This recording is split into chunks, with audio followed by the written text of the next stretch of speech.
Olá, Shabbat Shalom. Mais uma vez, muito bem-vindo a todos vocês que nos acompanham através do nosso canal no YouTube.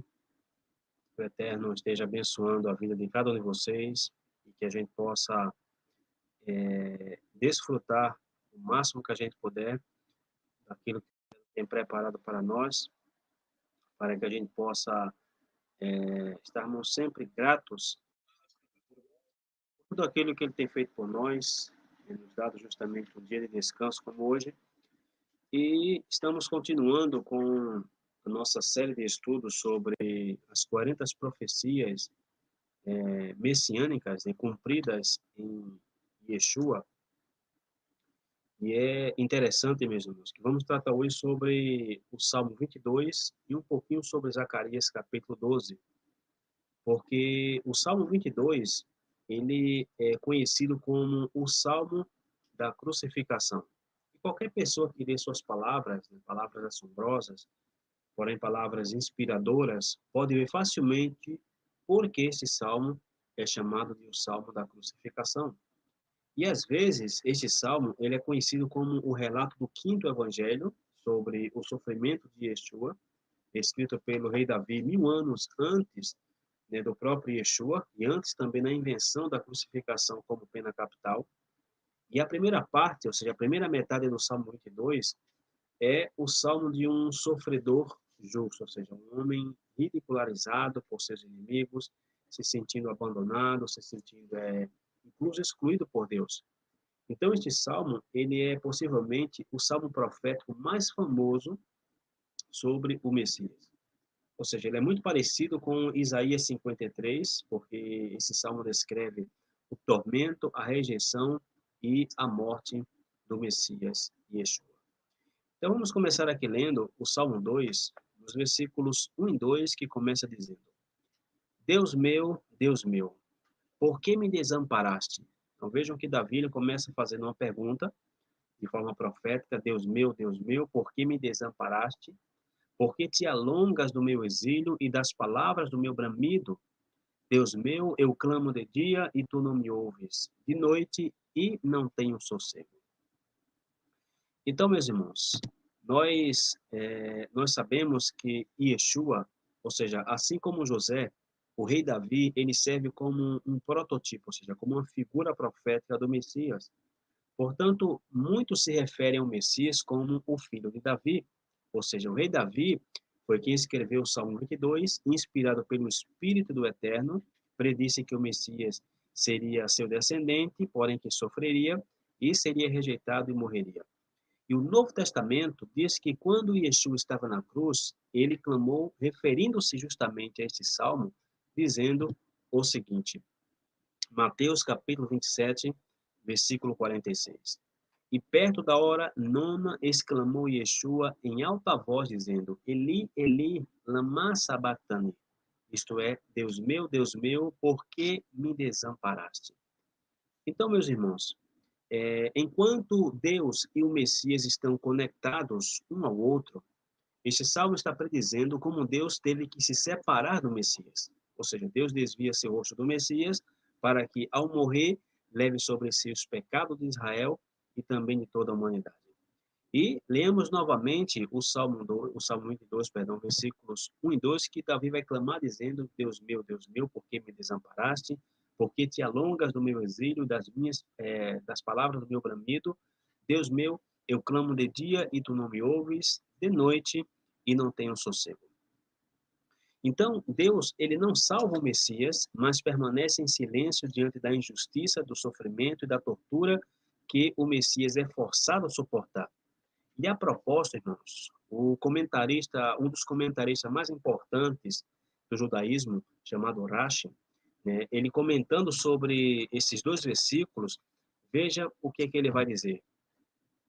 E cito: Por que me abandonaste? Eles estão destinados ao exílio, e Davi recitou esta oração para o futuro. Então, até Rashi, ou seja, até esse rabino chamado Rashi, ele pôde ver que este salmo é uma profecia sobre o futuro e não apenas uma experiência passada assim de uma maneira pessoal do rei Davi. E no versículo 3, o rei Davi segue dizendo o seguinte: porém tu és santo, tu que habitas entre os louvores de Israel. E é interessante que aqui não disse que Deus, que o Criador, que o Eterno, ele habita entre as igrejas, ou seja, as congregações, seja ela cristã, messiânica, seja lá qual for. Aqui está dizendo que o Eterno, ele habita entre os louvores de Israel. Em ti confiaram nossos pais, ou seja, os antepassados, confiaram e tu os livraste. A ti clamaram e escaparam, em ti confiaram e não foram confundidos. Então, esses versículos nos lembram que Deus já havia salvado nossos patriarcas no passado, eles clamaram ao Eterno, isso significa que o Eterno ele é capaz, porém o Eterno optou por não salvar o Messias, e ele tem uma razão muito especial para fazer isso. Agora vejamos o que diz o versículo 6 em diante. Mas eu sou verme, e não homem, opróbrio dos homens e desprezado do povo. E eu não tenho tempo, irmão, de entrar aqui em todos os detalhes do Salmo 22, porém, só esse versículo 6 aqui também já nos dá um outro estudo surpreendente, quando Davi fala justamente que eu sou verme, e este verme é um verme justamente que para ele dar sua cria, ele se agarra a um tronco de uma árvore, ele começa como que a inflar, inflar, e depois ele explode, e as gotas de sangue que caem no chão é justamente, ou seja, é como se ele estivesse fecundando ali, né? Inclusive a palavra tolite é de onde se extrai justamente as tintas, né, que manchavam justamente os tecidos de carmesim. Então aqui diz que, mas eu sou verme e não homem, opróbrio dos homens e desprezado do povo, todos os que me veem zombam de mim, estendem os lábios e meneiam a cabeça, dizendo, confiou no Senhor que o livre-o, livre-o, pois nele não tem prazer. Então esses versículos aqui está descrevendo, ou seja, usando termos semelhantes a também que nós podemos encontrar em Isaías capítulo 53, ou seja, o desprezo e o escárnio para com o Messias, né, por todos aqueles ao seu redor, né, e que penas, né, ou seja, como é que eu posso dizer, ou seja, que esses homens eles apenas viam Yeshua como algo prejudicial da qual eles queriam se livrar. Então, eles o fizeram se sentir como um verme, ou seja, não como um homem, né? O seu próprio povo, ou seja, a tribo de Judá, o humilhava e tinha vergonha dele.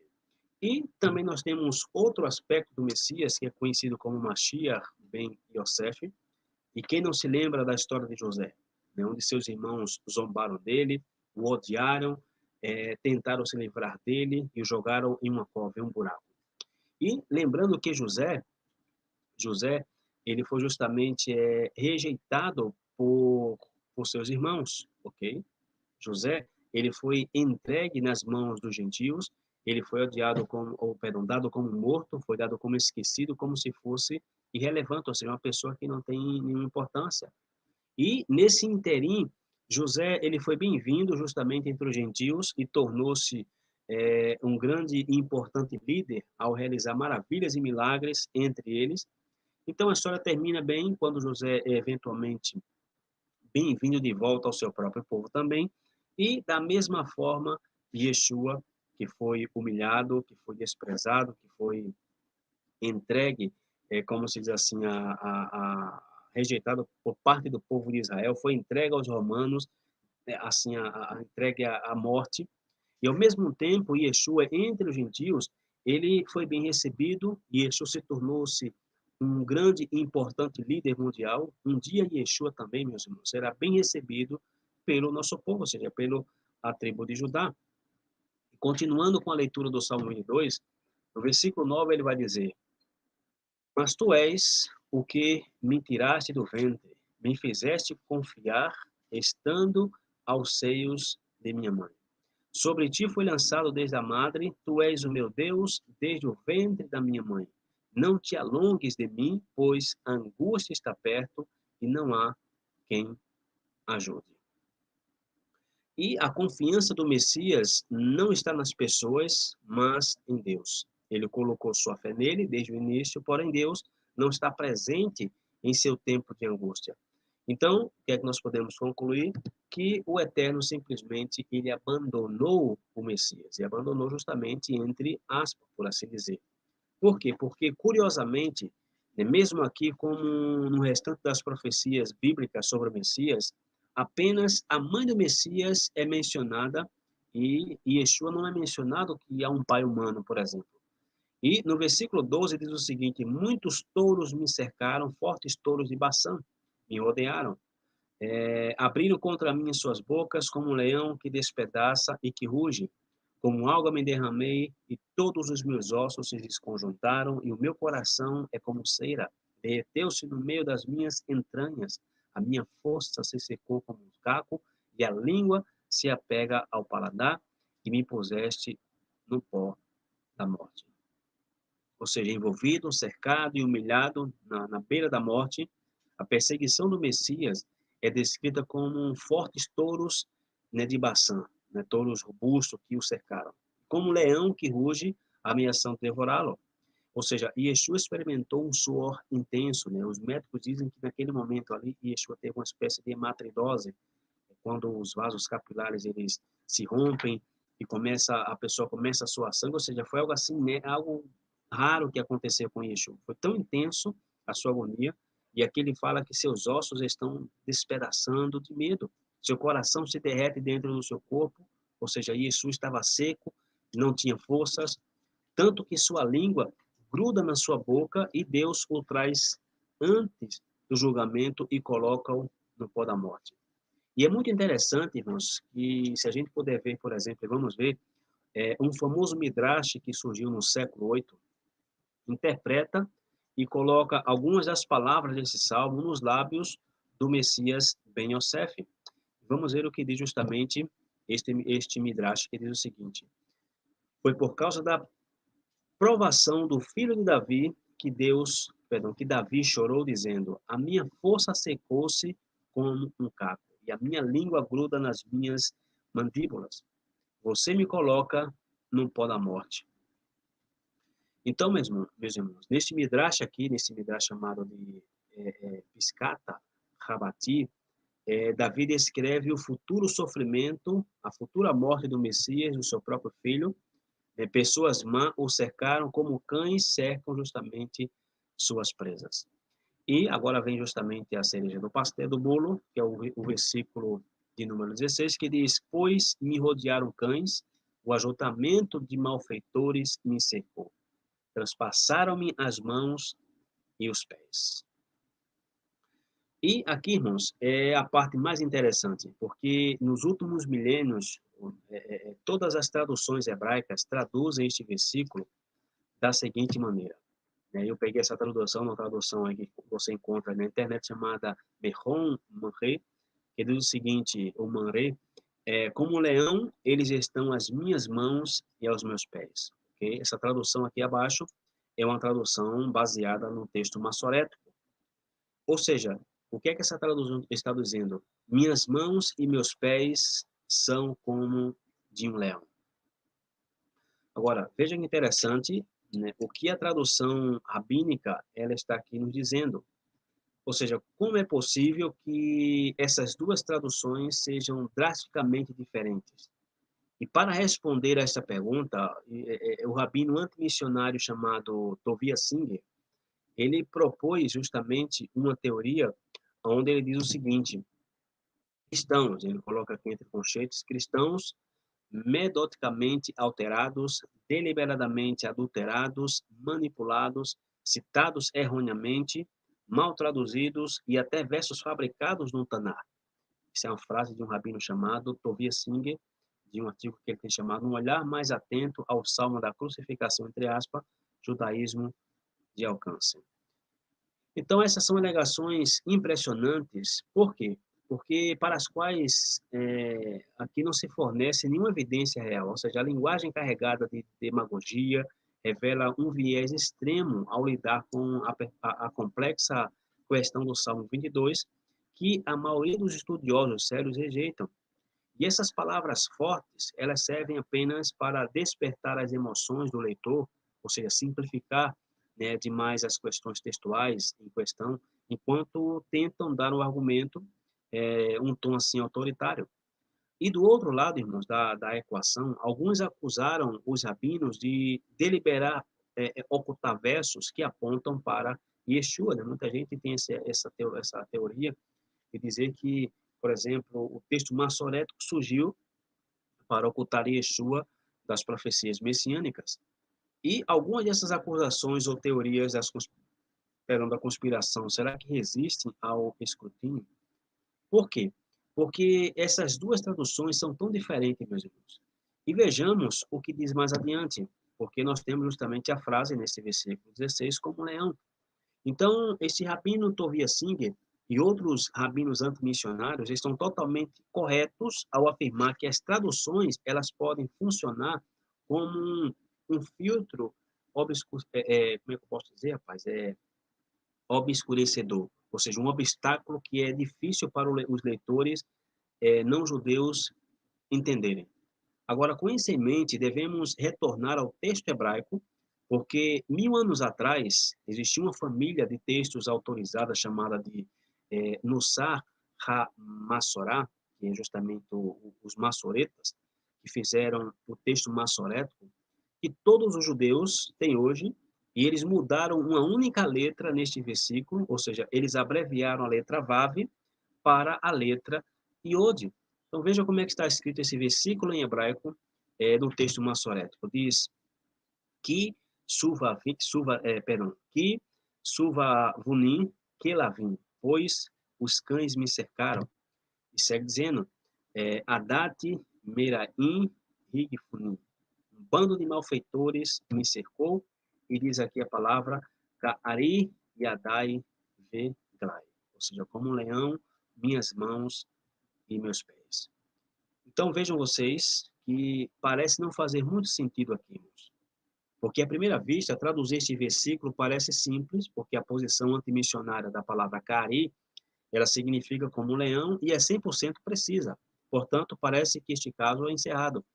Porém, como a maioria dos argumentos missionários e antimissionários, esta é uma simplificação assim completa. Porque da forma como está aqui a frase, como um leão minhas mãos e meus pés, ou seja, é como se fosse uma frase assim, uma frase, ou seja, faltando um verbo e não faz sentido. Por quê?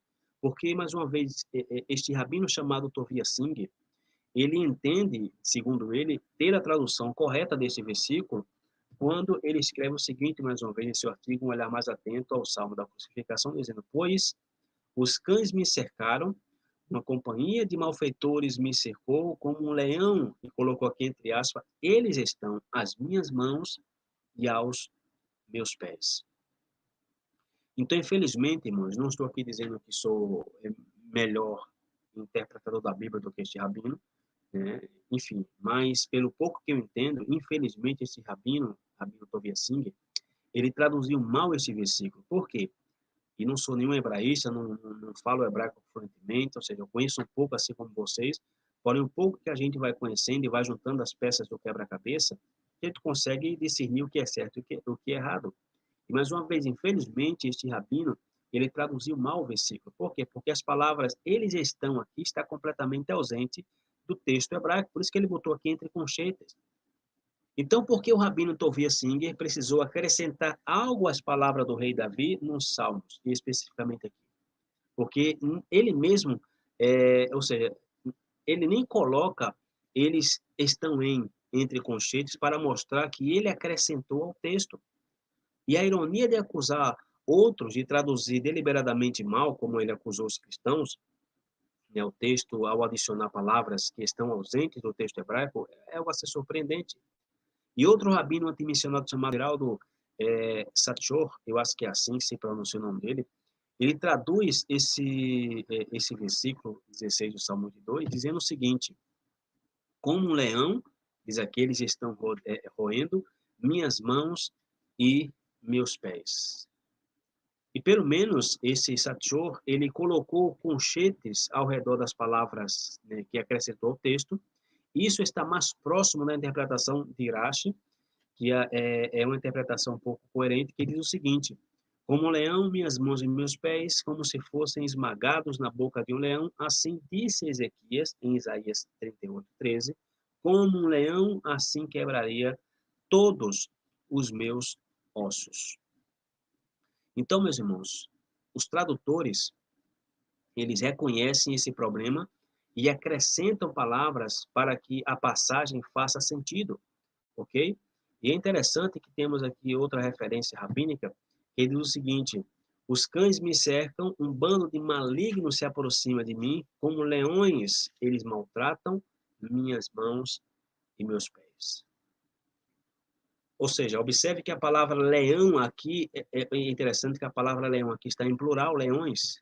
Isso serve para quê, irmãos? Para nos ilustrar que quando um tradutor ele chega a esse versículo no texto massorético, ele é desafiado a fazer o verso fazer sentido, ok? Mais uma vez, outra tradução diz o seguinte: pois os cães me cercam, uma mantilha de malfeitores me cercou como a presa de, entre aspas, um leão são minhas mãos e meus pés. E novamente as palavras presa de estão ausentes do texto hebraico, por isso que está entre conchetes. Então a discordância entre as traduções judaicas deve ilustrar que há algo a mais acontecendo aqui. Agora vejamos como a Septuaginta traduziu esse versículo 16 do Salmo 22. Cavaram, perfuraram minhas mãos e meus pés. Então a Septuaginta já começou a fazer mais sentido. Então, por que existe uma grande diferença entre uma tradução cristã e uma tradução judaica baseada no texto massorético? Simplesmente porque a tradução cristã ela é baseada num texto da Septuaginta, ok? Que é muito antes da tradução do texto massorético, que apareceu 1000 anos depois do Messias Yeshua. Então, muitas vezes, quando você vê um conflito entre, por exemplo, uma tradução cristã e uma tradução hebraica, não é porque a tradução hebraica esteja correta e a tradução cristã esteja epifiamente, deliberadamente, uma tradução maquiavélica, que os cristãos, que os padres da igreja. Não, simplesmente eles estão usando o texto da Septuaginta. E a tradução, por exemplo, grega posterior de Áquila diz o seguinte: eles desfiguraram minhas mãos e meus pés. Então, vejo que as traduções pendentes do grego já estão tomando mais sentido do que as traduções do judaísmo. E mais tarde, justamente, este Áquila, ele revisou sua tradução como eles amarraram minhas mãos e meus pés, em ambas as edições apoiando um verbo na terceira pessoa do plural. A Vulgata Latina, ela vai traduzir esse versículo 16 do Salmo 22, dizendo o seguinte: eles cavaram minhas mãos e meus pés. Então, meus irmãos, é interessante que também temos a tradução, como você diz, da a famosa Peshita, a Peshita siríaca, ela segue justamente a tradução dizendo que o Messias seria, ou seja, que as suas mãos seria cavada.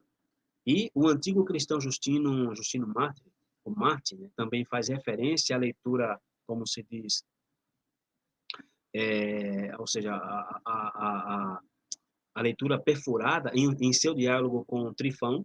Trifão era um judeu, e em sua primeira apologia, ele afirma justamente o seguinte, dizendo: a expressão eles perfuraram minhas mãos e meus pés foi usada em referência aos pregos da cruz que foram fixados em suas mãos e pés.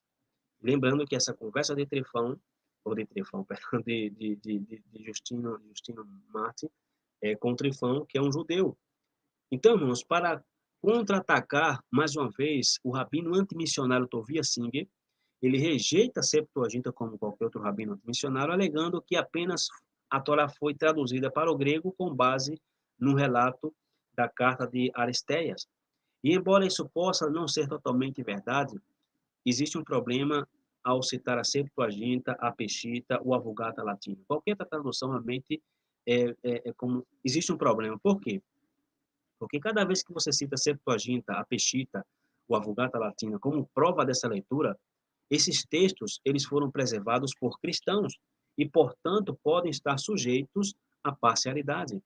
Porém, do ponto de vista de um estudioso, não se pode descartar completamente, como se diz assim,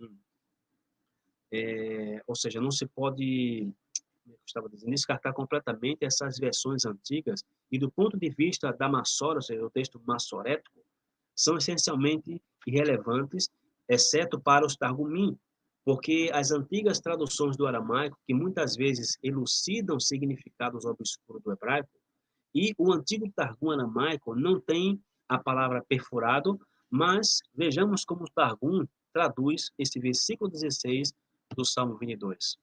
Diz: eles estão mordendo minhas mãos e meus pés como um leão.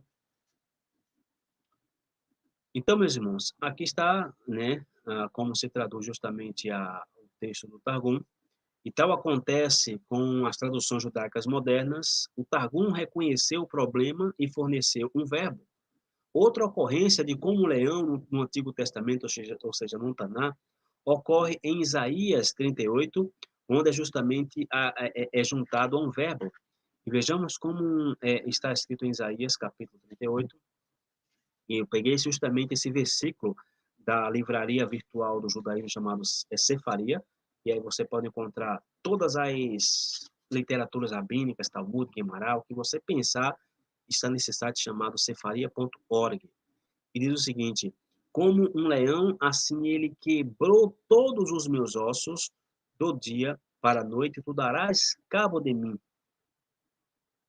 Então, meus irmãos, se como leão é a tradução correta, o que um leão faria com aquelas mãos e pés? O leão os lamberia como um cachorrinho? Ou será que o leão, ele, como se diz, morderia as mãos e os pés com seus grandes dentes afiados como navalha, perfurando-os e cravando-os? Por quê? Porque nós sabemos que o tamanho e a forma de um dente de um leão são comparáveis aos de uma unha romana, ou seja, aqueles que eles usavam justamente para chicotear as pessoas. Então, as mãos e os pés do servo sofredor, ou desse sofredor, que aparece no Salmo 22, né, justamente foram espancados, ensanguentados e perfurados, e independentemente da tradução que se use. E também temos duas palavras nesse mesmo versículo, que é a palavra aru e a palavra caru, porque a grafia da palavra leão, a palavra ari, ela é tornada mais duvidosa pelo fato de que no versículo 3 do Salmo 22, a palavra leão aparece de uma maneira normal como a palavra arié. Então, meus irmãos, ou seja, como a gente já vimos aqui, todas essas traduções judaicas do versículo fornecem um verbo de terceira pessoa que está ausente do texto hebraico. Isso realmente não faz sentido, por quê? Porque os leões não cercam os pés de suas vítimas. Em vez disso, eles se lançam sobre eles e os mordem com seus dentes. E vejamos aqui outros lugares no livro do Salmo, onde a palavra leão, ou seja, a palavra arié, ela aparece diferente da palavra leão que aparece no versículo 16, com a palavra ari. Por exemplo, no versículo 13, diz o seguinte: abriram contra mim suas bocas, como um leão, e aí aparece a palavra arié, que despedaça e que ruge. Também no versículo 21 do Salmo 22 diz o seguinte: disse, salva-me da boca do leão, ou seja, de Arié, sim, ouviste-me das pontas dos bois selvagens.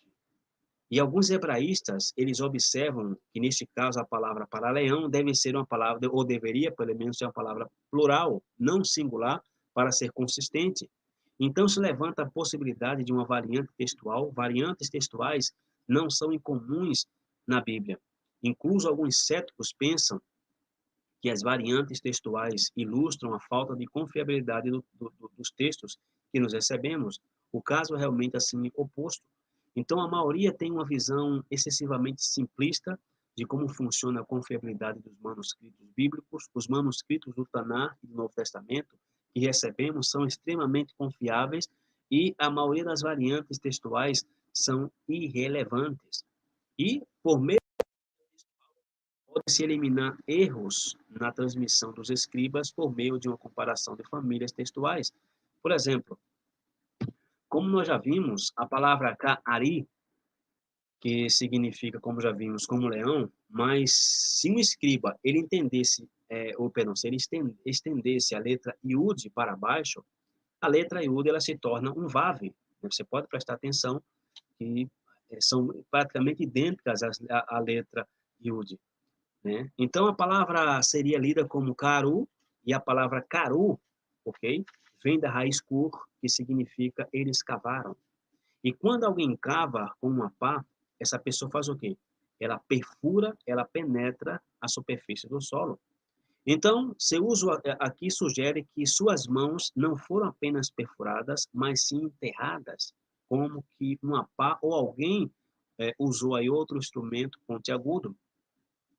E é interessante porque, de maneira surpreendente, o aparelho crítico da edição definitiva do texto massorético da Bíblia chamada Exuligartência, ela revela que as leituras minoritárias da palavra caru e da palavra caru estão ambas presentes na família textual massorética.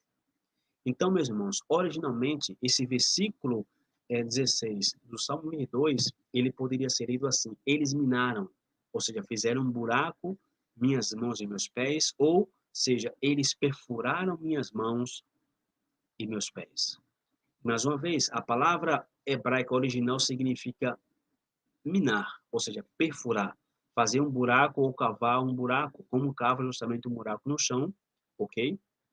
E de acordo com o dicionário hebraico bíblico da Universidade de, eu acho que é Bar-Ilan, o significado da palavra meu é o mesmo que cavar.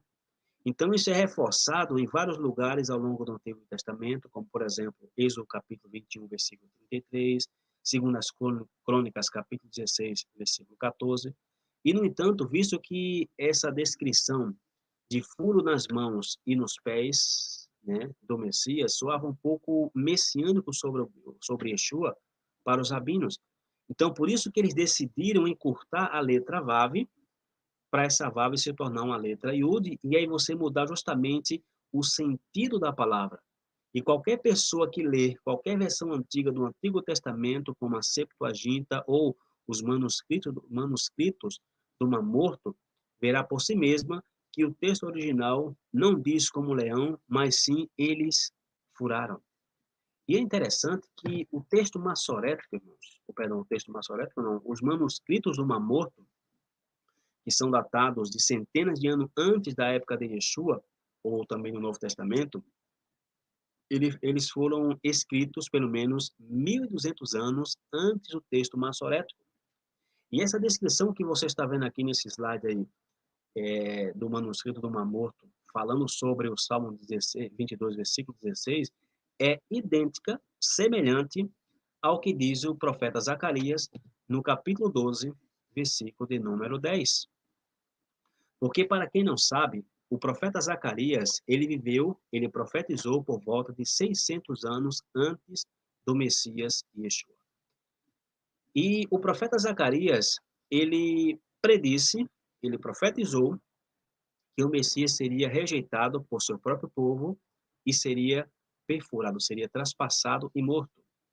E é interessante, meus irmãos, é muito interessante quando a gente começa a entender as profecias bíblicas, como se diz assim, de maneira da qual nós devemos, como se diz assim, entender. O profeta Zacarias, que emigrou da diáspora, né, ele profetizou no capítulo 12 sobre uma época, como se diz assim, do final dos dias, durante a qual o povo de Israel retornará à terra de Israel. Então, ou seja, eles serão justamente o foco da redenção ou da atenção global, né? Ou seja, que o ódio contra o povo de Israel vai se intensificar, o que acabará por levar assim, muitas nações a atacar o povo judeu em uma guerra assim, muito abrangente. Então, vejamos, por exemplo, o que diz o profeta Zacarias no capítulo 12, versículo de número 3 e 4. E acontecerá naquele dia que farei de Jerusalém uma pedra pesada para todos os povos. Todos os que a carregarem certamente serão despedaçados, e ajuntar-se-á contra ela todo o povo da terra. Naquele dia, versículo 4, diz o Senhor: ferirei de espanto a todos os cavalos e de loucura os que montam neles. Sobre a casa de Judá abrirei os meus olhos e ferirei de cegueira a todos os cavalos dos povos. Ou seja, que para o restante das nações, Israel se sentirá como uma pedra pesada, ou seja, uma pedra problemática, como é hoje para as nações. Israel é um problema para as Nações Unidas, tanto que eles vão se cansar do povo, como se assim, do povo, do povo judeu, como já estão cansados, né? Então, meus irmãos, parece assim um pouco familiar demais, porque Zacarias está descrevendo o povo de Israel na terra de Israel, cercado por, como se assim, por muitos inimigos reunidos contra eles. Ou seja, os judeus vão estar cheios de medo, e uma vez em que não haja mais aliados em quem confiar, e esse é o problema justamente atualmente da nação de Israel, em querer confiar nos seus aliados, né? Interessante que os aliados, né, atualmente de Israel, há uma problemática nos Estados Unidos, como todos nós sabemos, e existe um grande, ou seja, existe um grande medo por parte de muitos judeus por conta dessas eleições que aconteceram atualmente nos Estados Unidos. E uma vez em que Israel deixa de confiar em sua própria força, é interessante que muitos judeus eles creem mais no exército de Israel do que no próprio Deus. Triste, não é triste, mas é a verdade. Muitos judeus, atualmente, creem mais no exército de Israel, no exército israelita, do que no próprio Deus. Então, uma vez em que não haja mais aliados para o povo judeu confiar, o povo de Israel finalmente vai se lembrar de Deus, ok? E vai se voltar para ele implorando por ajuda. E como é típico de nós, que apenas nos lembramos assim de Deus quando estamos em apuros. Porque, irmão, sinceramente, eu vou falar para mim, Marlon, nós somos hipócritas por natureza, porque muitas vezes dizemos assim que nós confiamos em Deus, Deus está no controle, mas quando as coisas não começam a sair da forma em que a gente pensava que deveria sair, a nossa confiança parece que em Deus começa a ser minada. Já começamos a pensar como vamos pagar, e vou ligar para tal fulano para ver se ele me consegue um emprego, para ver se me consegue uma ajuda, o que é que eu faço? Ou seja, a gente, de boca, é feito, eu vi uma vez um rabino dizendo, confiar em Deus é fácil. É uma fé muito simples. Agora, confiar quando vem uma pessoa e te rouba, e que foi Deus quem mandou aquela pessoa, aí já é muito difícil. Realmente é muito difícil, irmãos, confiar no Eterno. O Eterno quer de nós a sinceridade. O Eterno sabe que nós somos falhos, não adianta a gente fingir que, ai, que eu tenho uma bela fé. Falso, é mentira. Nós somos pequenos, somos falhos, somos que nem Pedro, na hora do acosto, não conheço, não sei quem é. E assim somos nós. Uma vez em que a gente realmente tenha segurança e uma plena e uma perfeita fé no Criador, ou seja, quando a gente deixar nossas muletas, ok, de confiar naquilo que nós temos guardado, que eu tenho 2 casas, que eu tenho um monte de comida guardada para a guerra que vai vir, ou seja, enquanto a gente estiver confiando nas nossas bengalinhas, realmente a nossa fé no Eterno não vai ser uma fé pura. Então, como é típico de nós, e apenas nos lembrarmos do Criador quando estamos em apuros, o profeta Zacarias, no versículo 8, ele vai dizer exatamente o seguinte: diz, naquele dia o Senhor, ou seja, o Eterno, protegerá os habitantes de Jerusalém, e o mais fraco dentre eles, naquele dia, será como Davi.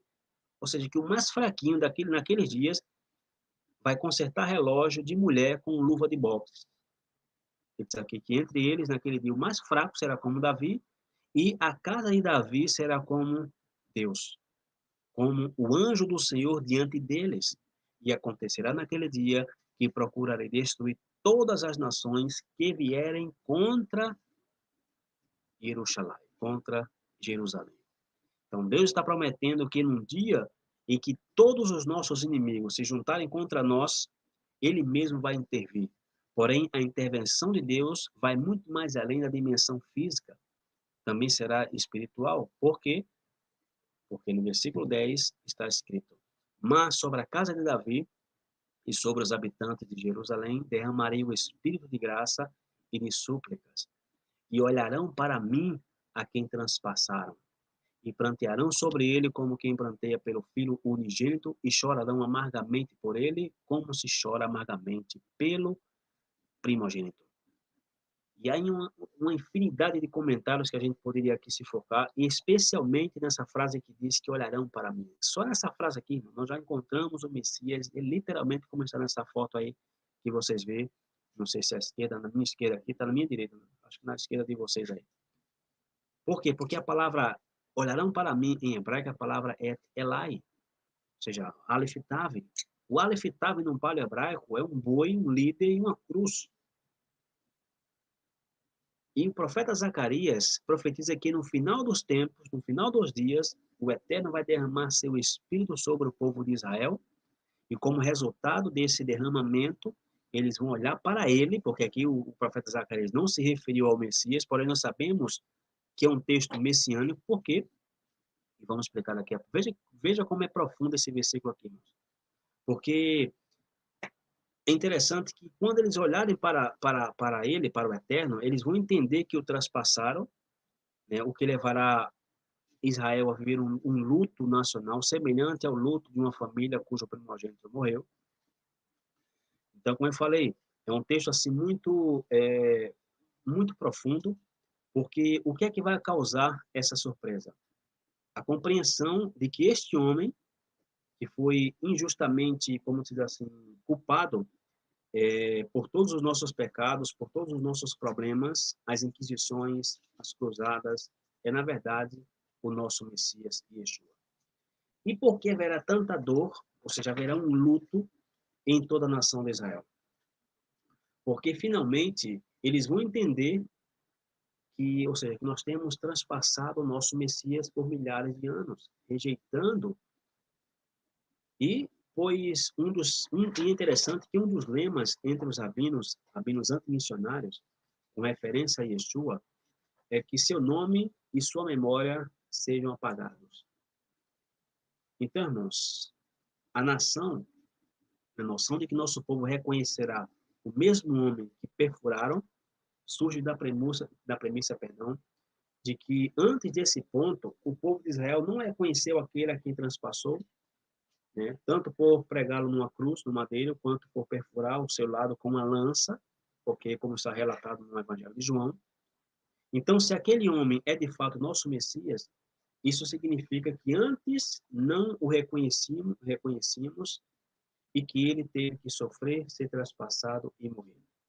E se aquele homem, irmãos, é de fato realmente o nosso Messias, isso significa que o povo de Israel, como um todo, não reconheceu até aquele momento. Porém, irmãos, uma vez em que o nosso povo reconheça a Yeshua e ao seu próprio afastamento da verdade de Deus, eles vão se arrepender e vão glorificá-lo com lágrimas, com grande tristeza, com luto, com cinza, assim como fariam após a morte de um filho primogênito. Porém, continuando aqui com o nosso slide. E preste muita atenção, mas muita atenção sobre a identidade deste homem perfurado.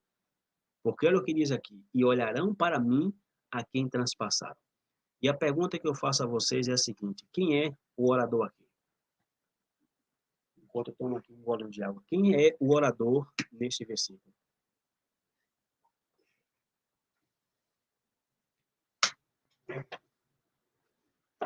Bem, o orador é o próprio Deus, ok? Deus é aquele, né? Lógico, pelo texto, não precisa ser aqui um hebraísta, um grande doutor, ok? Nenhum grande estudioso, sabemos que Deus aqui é o orador. Deus é aquele que derramará seu espírito, Deus é aquele para quem o nosso povo olha, e Deus é aquele a quem o povo de Israel traspassou. E assim como rejeitar os profetas enviados por Deus era equivalente a rejeitar o próprio Deus, perfurar o Messias é igualmente que perfurar o próprio Deus. Isso se conhece no judaísmo como o conceito de Shilhut. Okay? Shilhut é um princípio de o enviado ser semelhante a quem o enviou. Então, meus irmãos, o Eterno, o Criador, ele se revelou a nós na forma do Messias, a quem perfuramos e rejeitamos como uma nação. No entanto, quando ele morreu, ele se tornou sacrifício de expiação por nossos pecados. E o Novo Testamento menciona que, junto com Yeshua, né, que foi crucificado na véspera da festa da Páscoa, véspera da véspera de Pêssega, em Jerusalém, Dois outros criminosos, duas outras pessoas que cometeram um delito também foram crucificados. E os líderes religiosos pediram que quebrassem as pernas dos crucificados para apressar sua morte, pois eles não queriam que seus corpos ficassem levantados na cruz durante o Shabat. E quando os soldados chegaram a Yeshua, eles viram que Yeshua já estava morto. E é interessante que João ele vai mencionar esse detalhe, dizendo o seguinte, João 19:34. Contudo, um dos soldados lhe furou o lado com a lança e logo saiu sangue e água. E é interessante que João escolheu mencionar que tanto sangue quanto água saíram de Yeshua.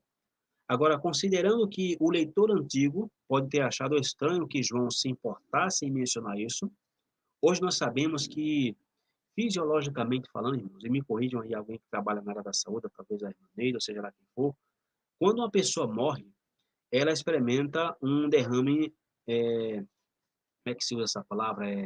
Pericárdio, eu acho que é pericárdico. O sangue, ele é separado em um líquido claro, né, e glóbulos vermelhos. E foi exatamente isso que João viu. Um fato que prova que este homem realmente faleceu. E claro que João, ele não tinha como saber disso, pois esse conhecimento científico ainda não existia na época do Novo Testamento. E a propósito, mais tarde no Novo Testamento, o livro do Apocalipse, capítulo 1, ele cita a profecia de Zacarias exatamente no mesmo contexto, ou seja, do retorno de Yeshua e o reconhecimento do povo de Israel do Messias que eles perfuraram. Então, em Apocalipse capítulo 1, versículo 7, diz, eis que vem com as nuvens. E lembrando, irmãos, que quem vem nas nuvens do céu, segundo os Salmos, é Deus. Por isso que Caifás, ele rasgou sua veste quando Yeshua falou, e outra vez verei o Filho do Homem vindo nas nuvens dos céus. Ele blasfemou. Ele transgrediu um mandamento que se proíbe que um sacerdote rasgasse sua veste. Então, por que ele rasgou sua veste? Porque Caifás entendeu que Yeshua estava dizendo que ele era o eterno, porque somente o eterno é quem vem cavalgando sobre as nuvens do céu. E aqui disse que eis que vem com as nuvens, e todo olho verá, até mesmo os que traspassaram, e todas as tribos da terra se lamentarão sobre ele. Então, mais uma vez, irmãos, como se diz, como você provavelmente pode imaginar, as yeshivot, né? Yeshivot são escola, né? O yeshivá. Yeshivot é o plural de yeshivá, que são escolas rabínicas. As escolas rabínicas, irmãos, elas não ensinam exatamente sobre Zacarias ou sobre suas profecias, pelo menos algumas, como também não ensinam sobre Isaías, algumas profecias. E nós já encontramos várias tentativas feitas pelos rabinos hoje, depois de se referir à profecia, de interpretar essa profecia de várias maneiras. Incluso quando se fala que ele vai entrar, por exemplo, que o terreno é montado sobre um jumento, os rabinos interpretam que seria justamente o rei, pode agora ser o rei Ciro, é um rei ímpio, para não dizer que é o Messias.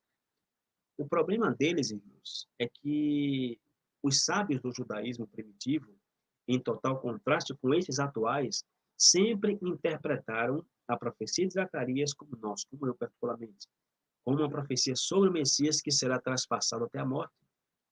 E vejamos, por exemplo, uma das antigas interpretações do Talmud que atribuía o mesmo significado da profecia de Zacarias, capítulo 12, ou seja, o Messias, filho de José, né? E é interessante que o rabino que comenta justamente essa profecia, no Talmud, como se diz assim, é um rabino chamado Rashi. Rashi é quem faz todo o comentário do Antigo Testamento, ou seja, da Torá. E veja o que está escrito no Tratado de Sucar. Diz o seguinte, alguém afirma que foi pelo Messias, filho de José, e veja o que diz aqui, irmão, está marcado em azul, que foi morto, como está escrito em Zacarias 12, quando olharem para mim, a quem traspassaram, lamentarão por ele, como quem chora por um filho único. Então, meus irmãos, é muito interessante, né, que é uma surpresa quando o Novo Testamento atribui esse versículo a Yeshua. Não, as pessoas que criticam o Novo Testamento nem sequer se dão o luxo, o trabalho de ler também outros, assim, elas só querem ler aquilo que lhe convém. Alguns rabinos antimissionários, que Yeshua é pagão, que vem do nascimento virginal, é uma coisa de Horus, de Isis, etc., da Babilônia, é que a palavra virgem não significa virgem, porque o rabino tal interpretou assim, tá aí o outro rabino que também interpretou da mesma forma. É a mesma coisa de você pegar um atestado médico e levar o médico da tua empresa e o médico dizer que aquele atestado é falso. Não pode fazer isso, porque o médico pode processá-lo, porque quem te passou o atestado também é médico, ok? Então, aqui o Talmud, irmãos, no Talmud Bavli, ou o Talmud babilônico, diz que esse Messias foi morto, tempo passado. E como já sabemos, como dizer assim, como nós sabemos, o termo, como se diz, o termo Messias ben Yosef, ou seja, Messias filho de José, vem do caráter de José na Torá. Por quê? Porque José foi rejeitado por seu próprio povo, foi exilado entre os gentios, considerado morto e totalmente esquecido.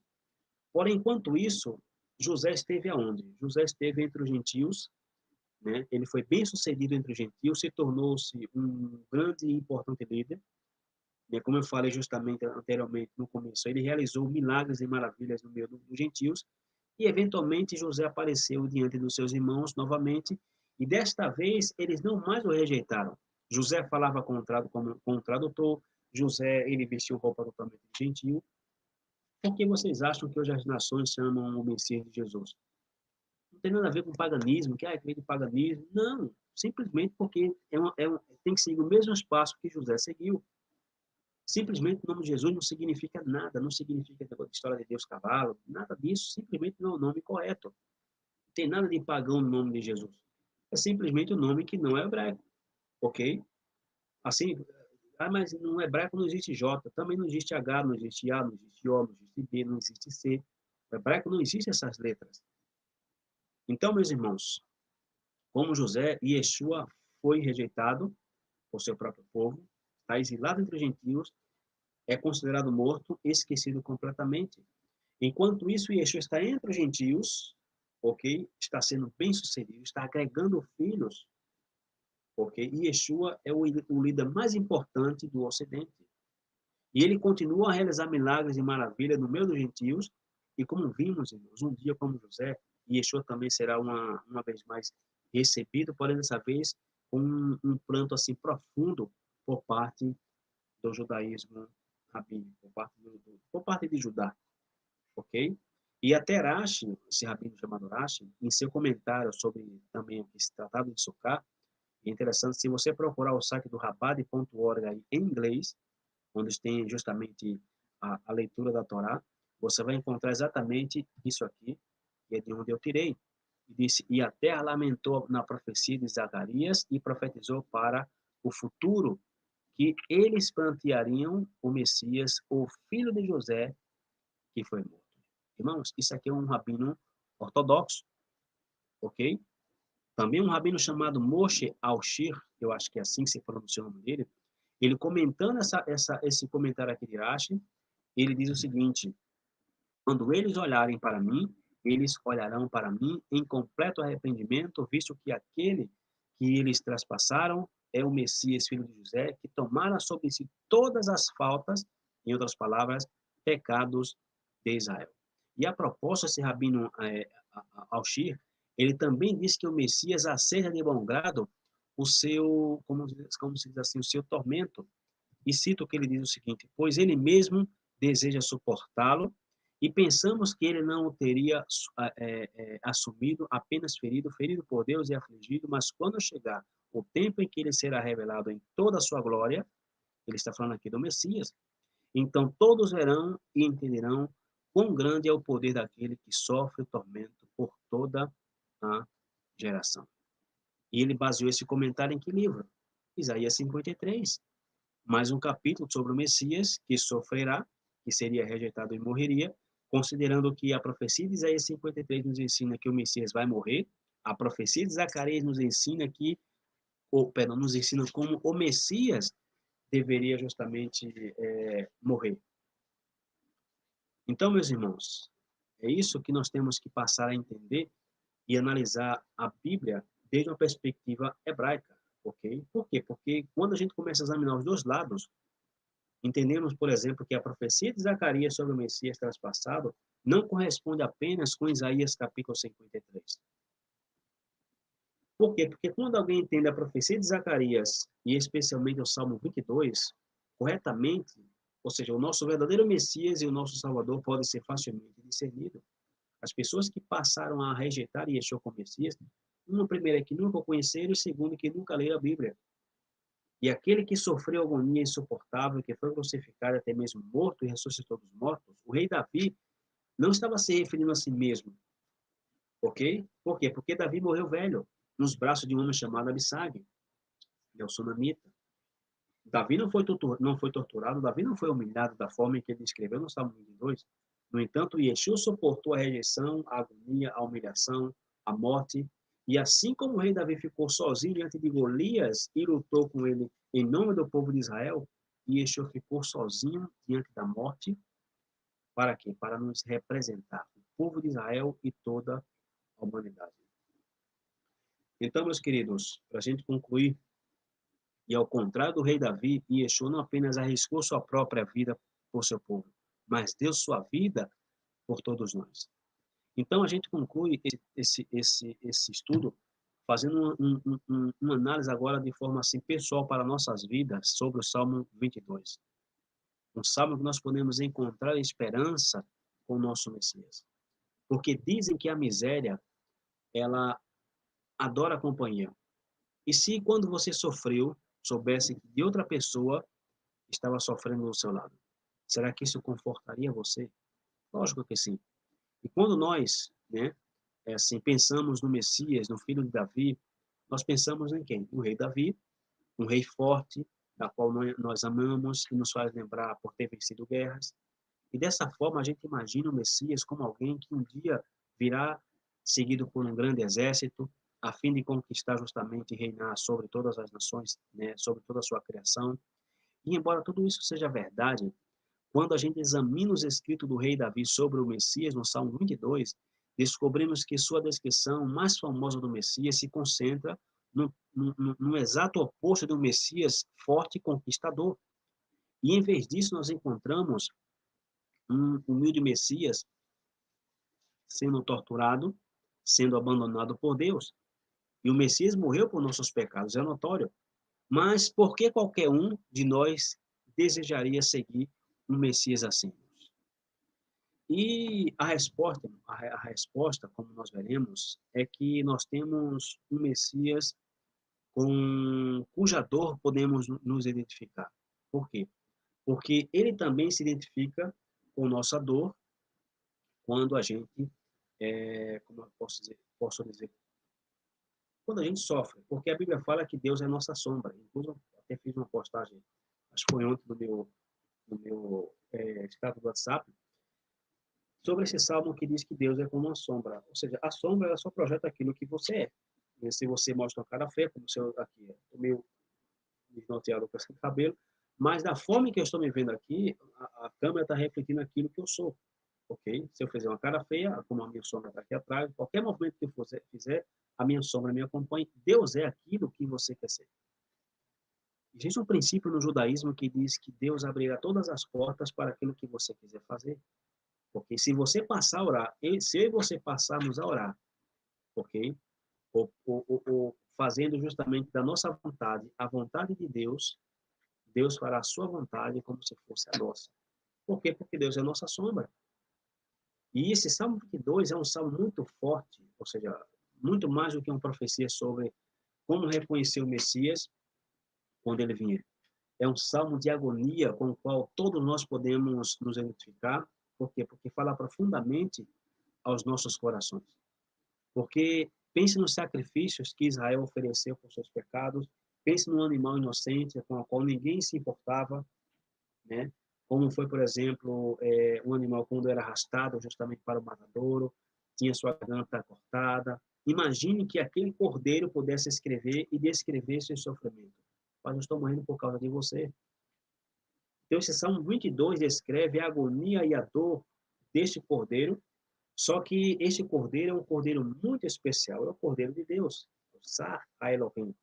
E a maioria dos crentes que eu conheço, ok? né? Talvez muitos se sintam um pouco como aquele cordeiro em algum momento de sua vida, orando a Deus, mas se sentindo abandonado por Deus, né? E por todas as outras pessoas. Quem não já se sentiu assim? Todos nós, às vezes, nos sentimos abandonados por Deus, que estamos sozinhos, que os amigos nos abandonaram.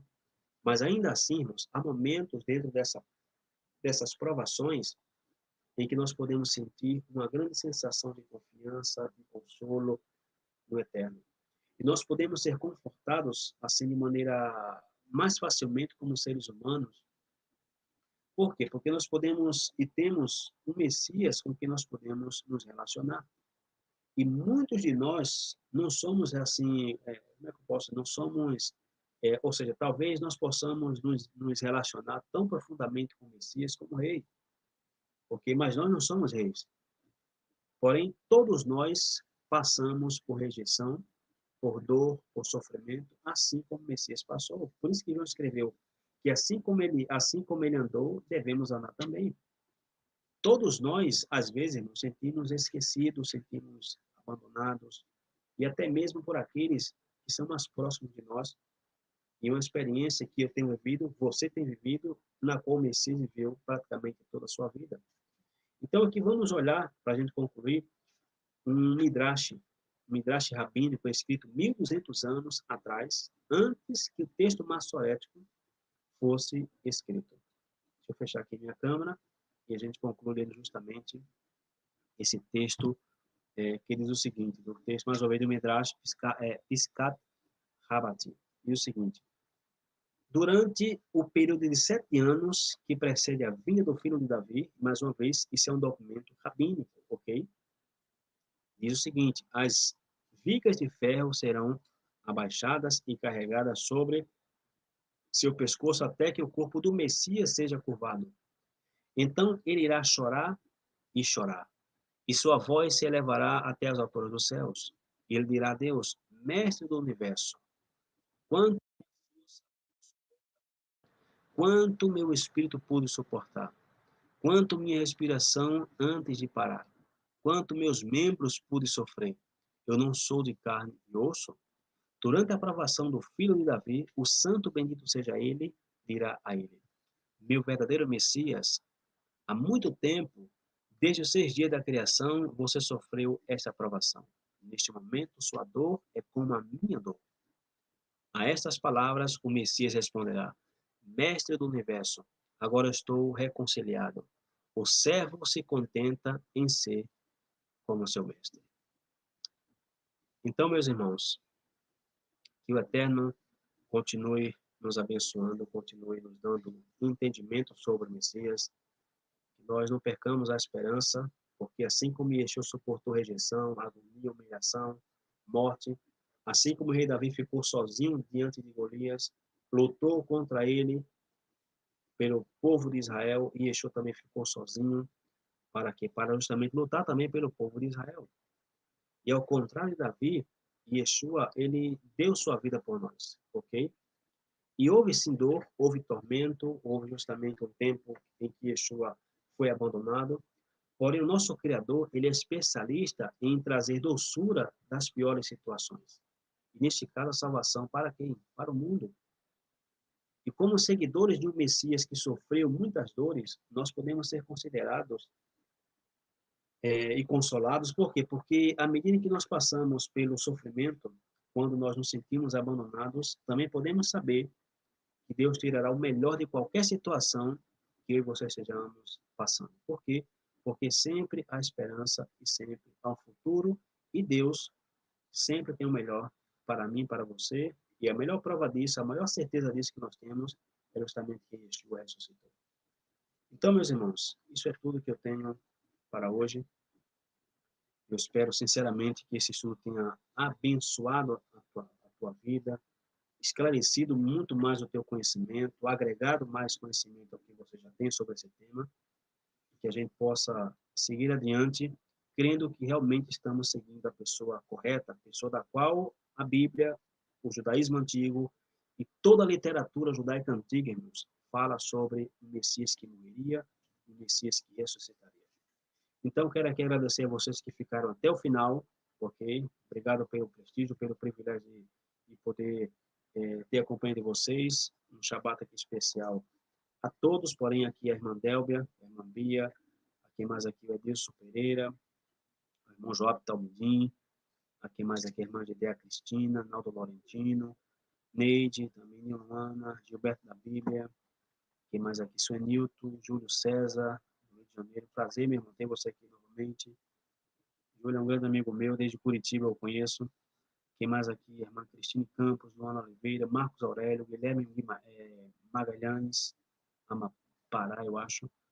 Wilson, Renato Coelho, Shabbat Shalom, Júlio Souza, Nilde Leite, Shabbat Shalom, Jorge Freire, Eliana Limai, Jamilton Santana, Shabbat Shalom, Ivan Pereira, Shabbat Shalom, Paola Lagos, quem mais aqui?